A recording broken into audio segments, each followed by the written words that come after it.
Good morning. Although it's rainbow time, it's cloudy, so we won't have any of those today. We get ye old talking head. Um, how's change coming along for you? I know it's been intensifying for me. I took the weekend off. Little grandmother came to Arkansas, so I had to be there. But it was way up in the mountains. Well, you know what Arkansas calls mountains. I know people in the Rockies and the Appalachians would call them hills. They're rather ancient mountains, so most of them have weathered off into the valleys. But anyway, in Eureka Springs, there was a health expo, and little grandmother was a keynote speaker. And so I went. I am a member of the tribe of many colors, as many of us are, many of you are. You're a member by desiring to be so, and you just know inside if that's the case for you or not. And little grandmother heads up that tribe. And so she spoke. Um, it was a stunning weekend. It was a history maker because not only did she speak, but Saturday, on Sunday, she performed a shamanic ceremony. And it was something we've waited hundreds of thousands of years for. Crystals, very special crystals, were buried in the earth there where she had discovered that two ley lines cross.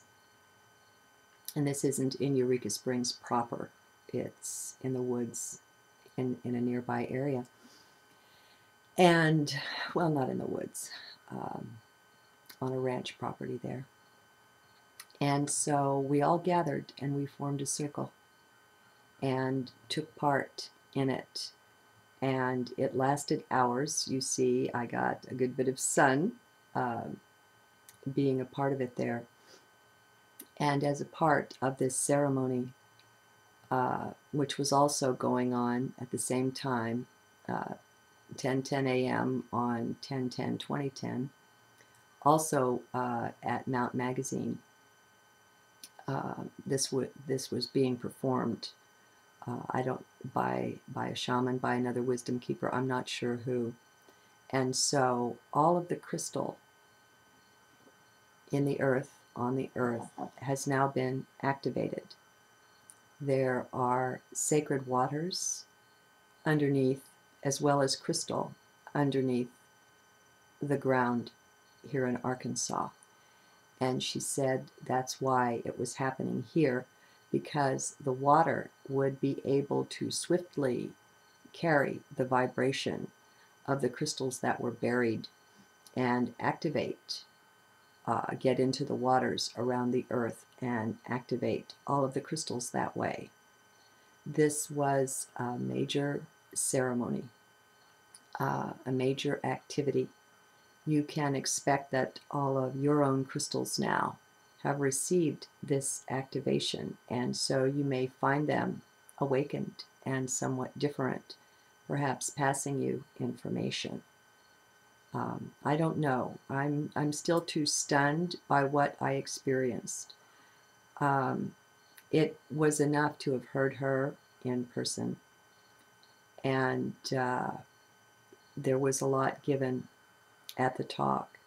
It was videoed. I don't know if it'll be a DVD or whether it will be one of the talks that she will just put, like her a number of her other talks, on YouTube for free. I don't know. But I was a bit bowled over by that, and it was in the Q&A after that talk. It hadn't been announced what she was going to do, just that there would be a ceremony Sunday morning. And somebody asked, what about the ceremony? What's it going to be? And she told us it would be the activation of all crystal on earth, which is participating in the restoration of all the ley lines and the healing of the planet from the inside out.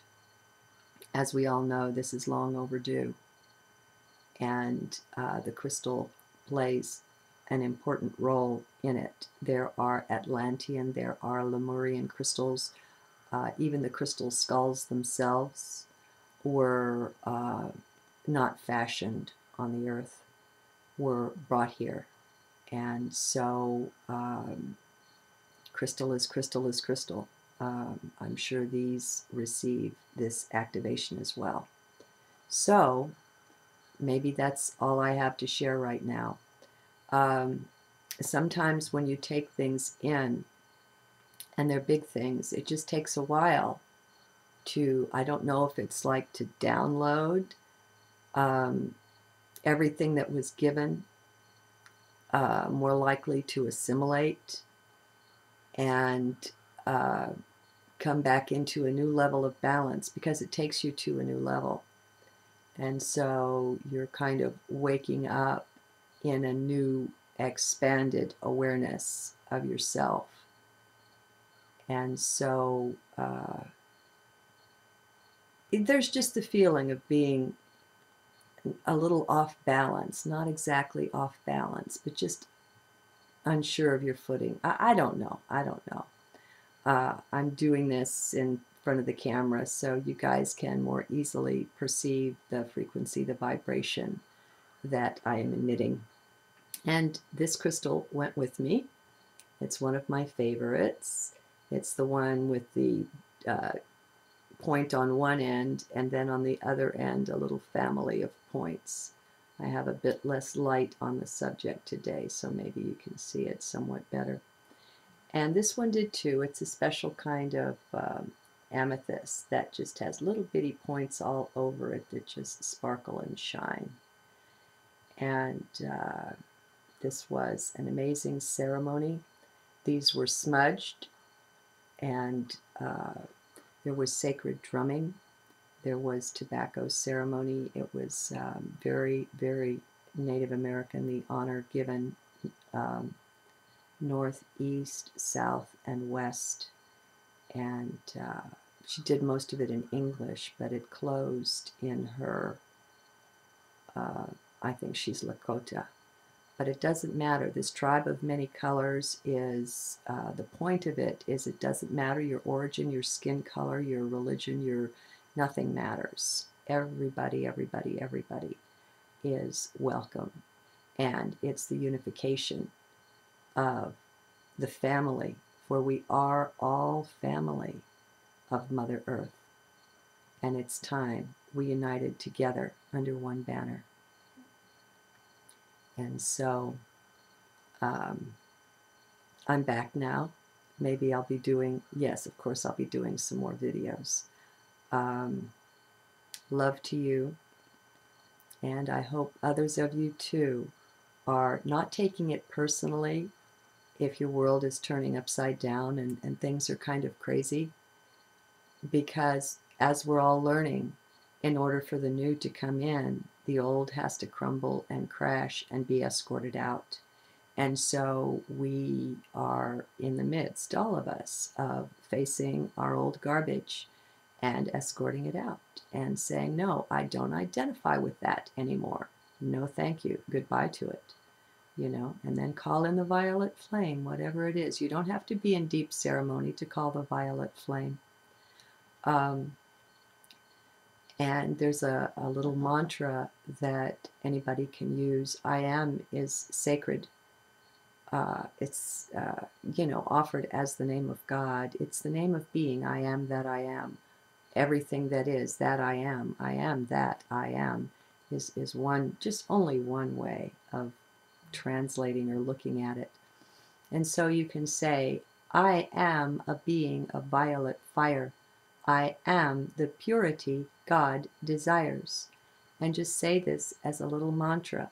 And as you're seeing your stuff come up, you can just sit there and say this. I am a being of violet fire. I am the purity God desires. And repeat it. And see the violet flame consuming. Amethyst like this, or your more typical amethyst, here's a point. that I use. It's excellent to place on a map for a location, or to place on your star map, which is your astrological chart on a particular location. You can place your crystal. And then, of course, you know, there are amethyst clusters. The amethyst is one with the violet flame. It carries and magnifies, intensifies that energy. And so amethyst is a beautiful energy to have with you and around you, and to visualize. As we visualize things, remember, you contain everything. You are a fractal of not just the universe, but of cosmos. There's nothing that is that you aren't. You contain it all. It appears out there. We look in the sky and it appears that there are these great suns and stars and novas and planetary systems and all the rest of that. Well, you contain that. I contain that. That is an appearance. Again, I'm going to recommend Little Grandmother, of course, but also the Australia presentation in '09 of David Icke in Melbourne, I'm told it said, Melbourne, Australia. It covers so very much. Take it in little bits and pieces if you like. It's too much to just sit down and watch 6 hours of, or whatever it is. Those people that were there didn't just sit down and watch the whole thing. So, you know, don't expect yourself to. Don't be so linear as that, okay? And if you're motivated to go watch part 36, do it, you know? David has a good way of looking at this. He said he made a decision a number of years back that whenever his heart or his intuition and his head were in conflict, the heart was going to win. And that's a simple way to look at it. And that's a simple tiebreaker too. So it doesn't matter that you don't understand why you want to watch part 36. It doesn't matter that that doesn't make logical sense. Screw that, okay? Mantra for mind. Mind, you're full of it, and everything you believe is garbage, all right? So put the mind in its place. Get it used to following the lead of your heart. There's nothing wrong with the mind except that it thinks it's the leader, and you are. You are. And in your sacred heart, you're the whole cosmos, my friend. You're everything. You contain everything. There's nothing outside of you. There's nothing you need that you don't already have. There's nothing you're going to become that you are not already right here, right now. We're just waking up to this. We're just remembering. You are not inadequate in any way, shape, or form. Any belief systems out there, in there, that you have, that look at you as inadequate in any way, have a really good look at that, and remember the violet flame. See you again soon.